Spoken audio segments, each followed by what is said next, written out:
Welcome to SCOTUScast, a project of the Federalist Society for Law and Public Policy Studies. Our contributors join us from around the country to bring you expert commentary on U.S. Supreme Court cases as they are argued and decisions are issued. The Federalist Society takes no position on particular legal or public policy issues. All expressions of opinion are those of the speaker.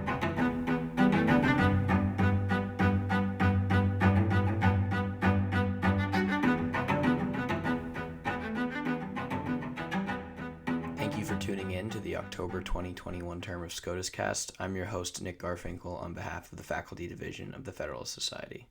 On November 9th, the court heard argument in Ramirez v. Collier, a case which concerned Texas' decision to allow Ramirez's pastor to enter the execution chamber, but forbid the pastor from laying his hands on his parishioner as he dies. Joining today to discuss this decision in two parts is Jennifer Lichter, Deputy General Counsel at the Catholic University of America.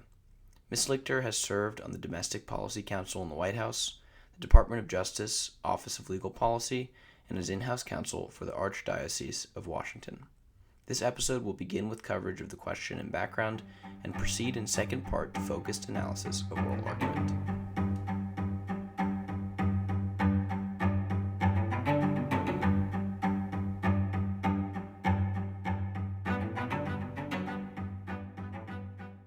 The first case I'm going to talk about is Ramirez versus Collier, which is set to be argued on November 9th. The petitioner in this case, John Henry Ramirez, was convicted of capital murder and sentenced to death in Texas in 2008. He is not now challenging his conviction or his sentence. Instead, he's raising a religious liberty challenge to one specific aspect of the circumstances of his execution. Namely, he wants his pastor, who will be in the execution chamber with him, to be allowed to lay hands on him and audibly pray over him during his execution, which Texas currently will not permit. Ramirez has obtained a stay of his execution while the court determines whether the prohibitions on touch and vocalization, so two separate claims, touch and vocalization, by Ramirez's pastor in the death chamber violate RLUIPA, the Religious Land Use and Institutionalized Persons Act.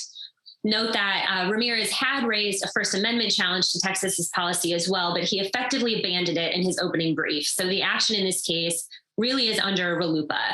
And the RLUIPA standard, of course, is that no state may substantially burden a prisoner's religious exercise unless the state shows that its challenged policy is the least restrictive means of furthering a compelling government interest. So that's where the action is in the briefing on both sides, the RLUIPA standard and whether Ramirez's claim meets it. The first important piece of context here is that the court has actually handled a series of cases in the past few years about spiritual accompaniment in the execution chamber.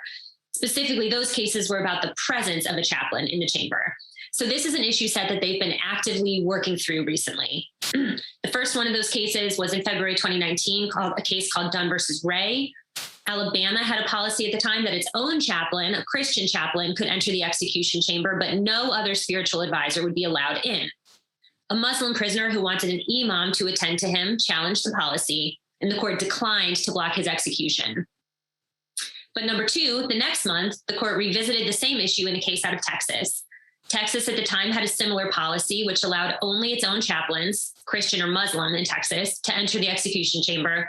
A Buddhist prisoner named Patrick Murphy challenged this policy, and the court stayed his execution. Justice Kavanaugh wrote a concurrence in the stay telling Texas that it had two options for resolving its problem. It could opt to either allow all inmates to have a spiritual advisor of their choosing in the chamber, or they could prohibit any spiritual advisors, including the state's own employees, from entering the chamber. Texas chose the second of those two options, and it amended its policy to prohibit any spiritual advisor from entering the execution chamber. This turned out to be a bad idea. A lot of litigation over this new policy swiftly followed. And in June of last year, the court again stayed a Texas prisoner's execution, directing in a case called Gutierrez versus Sayens that the district court should determine whether serious security problems actually would result if a prisoner could have his chosen spiritual advisor with him during his execution. The district court found that there wouldn't be serious security problems. So Texas again amended its policy, this time to permit a spiritual advisor of an inmate's choosing to be present in the chamber. That's the policy that's currently operative. Those 3 cases came to the court prior to Justice Barrett's confirmation. But in February of this year, we got a little peek at where she might be on cases of this kind when she joined in blocking Alabama's execution of an inmate who wanted to have his pastor with him when he died, contra Alabama's new policy of not letting any chaplains in the chamber. They had made the same change as Texas after the Murphy case. This was a case called Dunn versus Smith.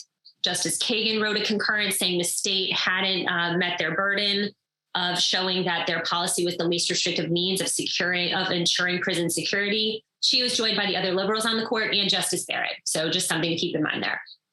So for those keeping score, that's 3 wins out of 4 for condemned prisoners. The court has been generally receptive to this kind of claim about spiritual accompaniment in the chamber. It's also 2 policy changes by Texas in the last couple of years as it has tried to keep up with what the court is asking of it. So that brings us now to Ramirez, who in his case is trying to push Texas's policy even further by establishing that a spiritual advisor of an inmate's choosing may not only be present, which is pretty well established at this point, but may minister to the inmate physically and vocally during the execution. In his case, unlike the 4 just discussed, will be heard as part of the court's regular docket with full briefing and argument. The previous ones were handled on emergency motions, emergency applications. Other thing to note is that there's another broader jurisprudential wave that I suspect Ramirez is also trying to ride, and that's this court's general recent close attentiveness to the rights of people of faith and religious entities. So a few quick examples. During COVID, the court ruled repeatedly for church entities and other religious groups who were challenging restrictions on worship. Last term's blockbuster religion case, of course, was Fulton versus City of Philadelphia, in which the court held unanimously that Philadelphia had violated the free exercise clause when it refused to contract with a Catholic entity for foster care services because the entity wouldn't place kids with same-sex couples. Other recent rulings have solidified protections for employment decisions made by church entities and have declared that religious schools can't be excluded from state programs providing tuition aid for use at private schools. Going back just a few more years, the court ruled unanimously for an Arkansas prisoner raising a RLUIPA claim, seeking permission to grow a half-inch beard consistent with his Muslim beliefs, but contra prison policy.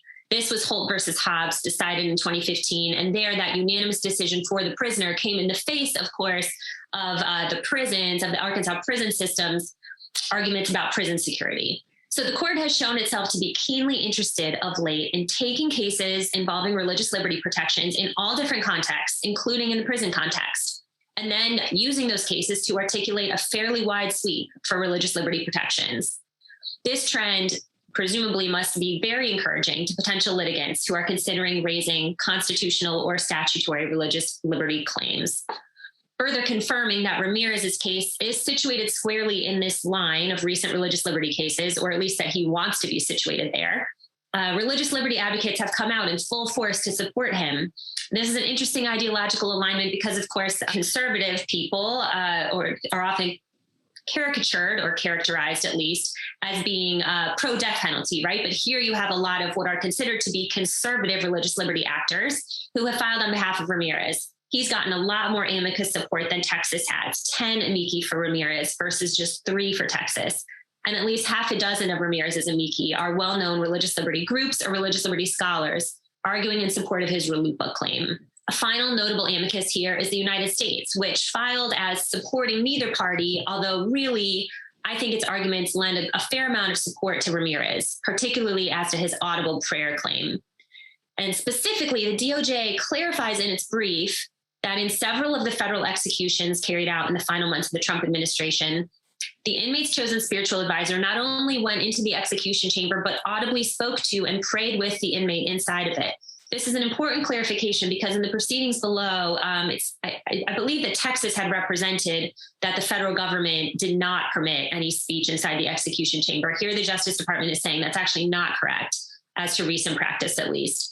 And this goes to the key question of whether Texas's complete ban on vocalization and on touch is the least restrictive means of furthering what's generally agreed to be a compelling interest in safety and security during the execution procedure.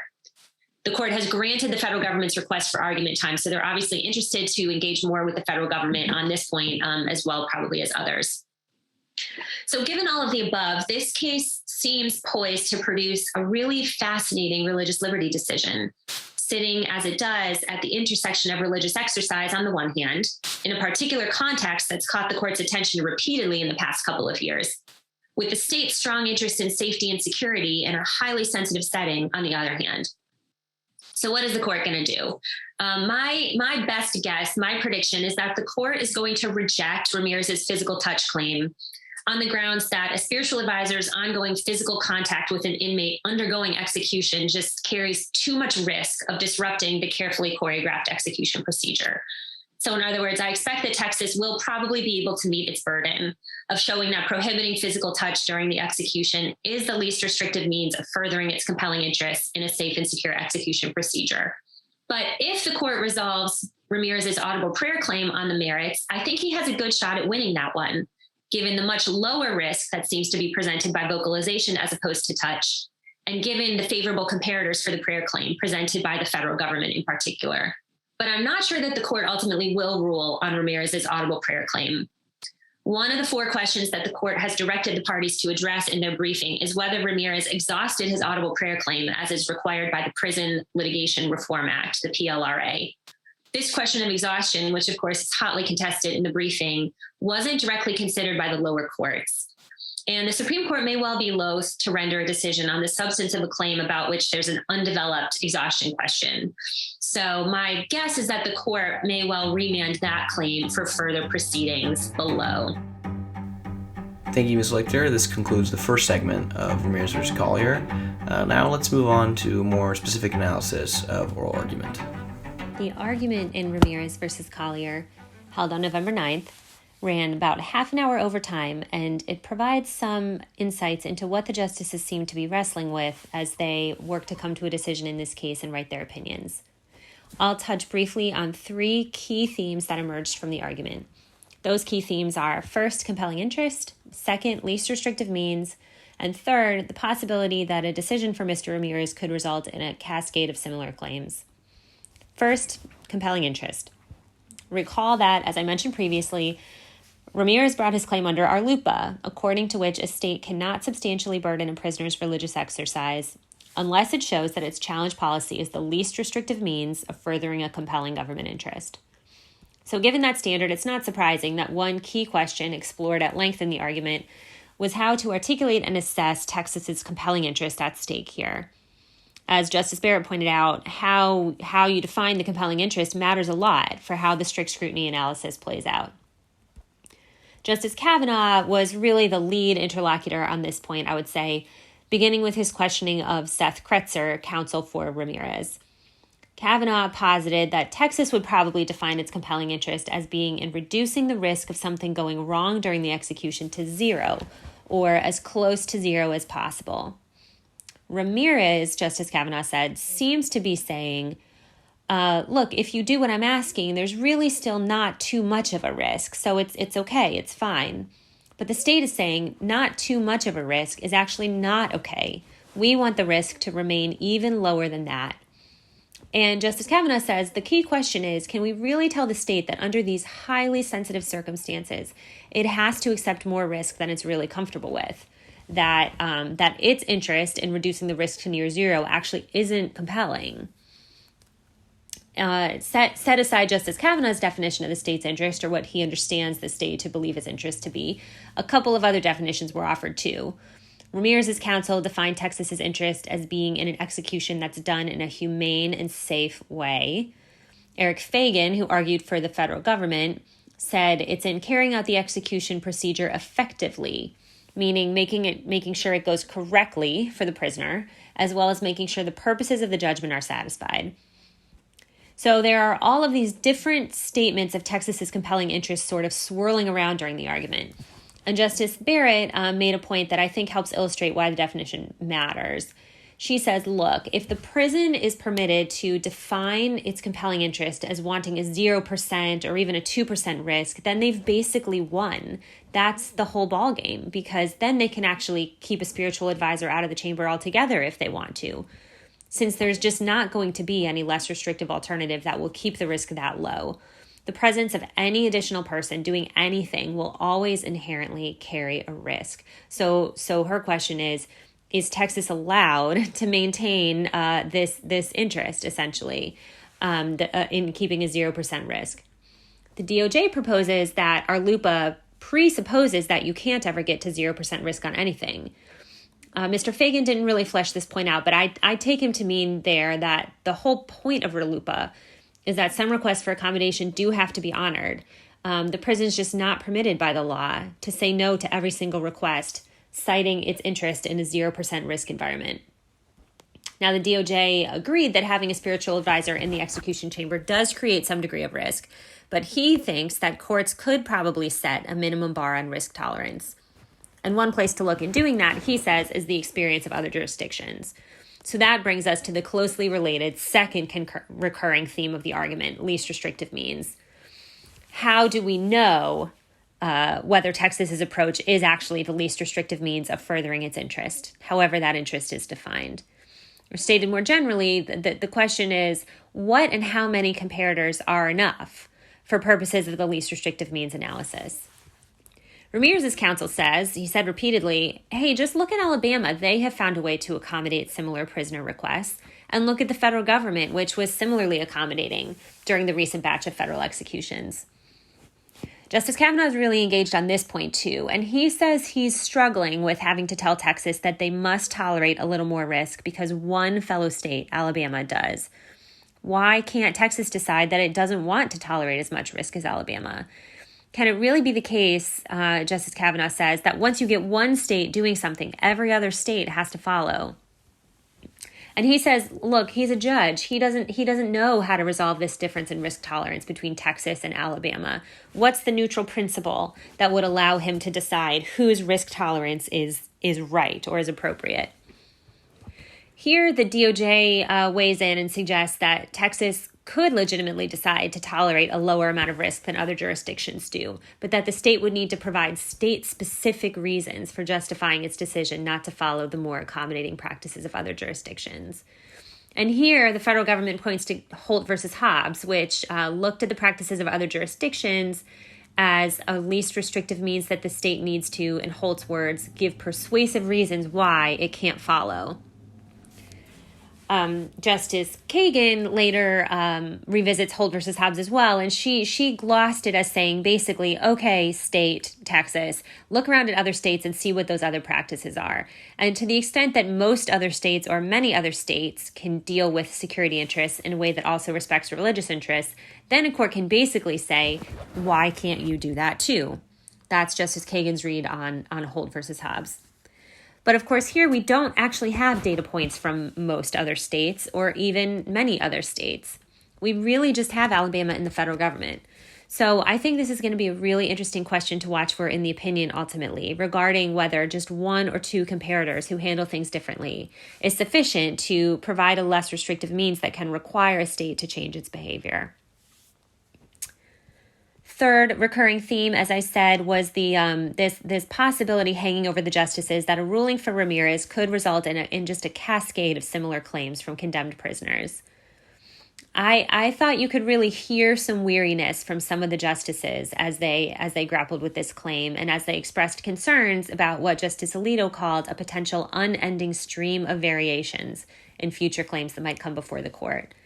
And, you know, that weariness, that concern is a reminder that the justices have dealt with this issue set several times in just the last couple of years, not even the last couple of years.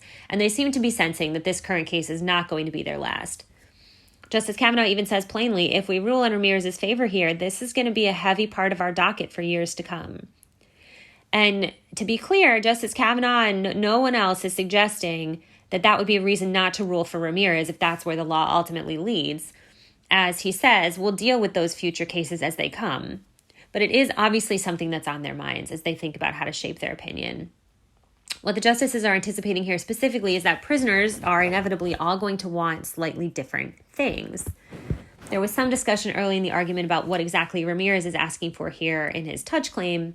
Ramirez's counsel had told the chief that Ramirez would settle for being touched on any part of his body. But Justice Alito says, what if the next guy wants his pastor to hold his hand specifically, and then the next guy wants his pastor to put his hand on the prisoner's heart or on his forehead?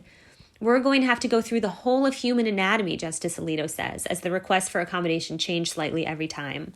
And as to prayer, what if someone wants sung prayer, not just spoken prayer? And so on and so on. You can see how this goes. Justice Sotomayor opened her questioning by remarking that whether we like it or not, our LUPA requires the state to address each individual person's needs. That's what Congress has determined prisoners are entitled to, she says, and so states have to work to accommodate individual needs and claims. And courts, of course, have to then assess those claims. And of course, she's right. And I don't think any of her colleagues would disagree that individualization of the analysis, as cumbersome and time-consuming as it might be, is what the law calls for. But again, this is clearly on the minds of several justices, so something else to watch for when the case is decided is whether and how the court addresses these issues. Will it try to put some parameters in place that might in the future help to limit somewhat the avalanche of claims that it's foreseeing? All right, a couple of quick final notes. First, I had mentioned previously that when the court granted cert, it had requested briefing specifically on the question of whether Ramirez exhausted his audible prayer claim. But exhaustion was actually not a big theme at the argument. There was some discussion of the timeline of Ramirez's grievances by Justice Thomas in particular, but the issue really didn't stand out as something that grabbed the attention of several members of the court. Second, Justice Gorsuch didn't ask a single question during this argument, which is somewhat surprising since he's highly engaged in religious liberty issues in other contexts, and he's generally extremely protective of it. So watch for where he lands in this case when the decision is issued. Bottom line here, and in closing, this was a lively and long and interesting argument in a tough case that pits religious freedom against prison security much more starkly than have recent Arlupa cases like Holt, the beard length case. It's clear from the argument that the case will likely result in a divided outcome, but it's not clear from the argument what the ultimate outcome will be. I'm very much looking forward to reading the eventual opinion. Hope that you are too. Thanks for listening. Thank you for listening to this episode of SCOTUScast. SCOTUScast is a project of the Federalist Society, a not-for-profit educational organization of conservative and libertarian law students, law professors, and lawyers, founded upon the principles that the state exists to preserve freedom, that the separation of governmental powers is central to our Constitution, and that it is emphatically the province and duty of the judiciary to say what the law is, not what it should be. Don't forget to subscribe to our podcast series, including SCOTUScast and Practice Group podcasts, on iTunes or Google Play. For an archive of past podcasts, as well as audio and video of past Federalist Society events, please visit our website at fedsoc.org/multimedia. That's fedsoc.org/multimedia.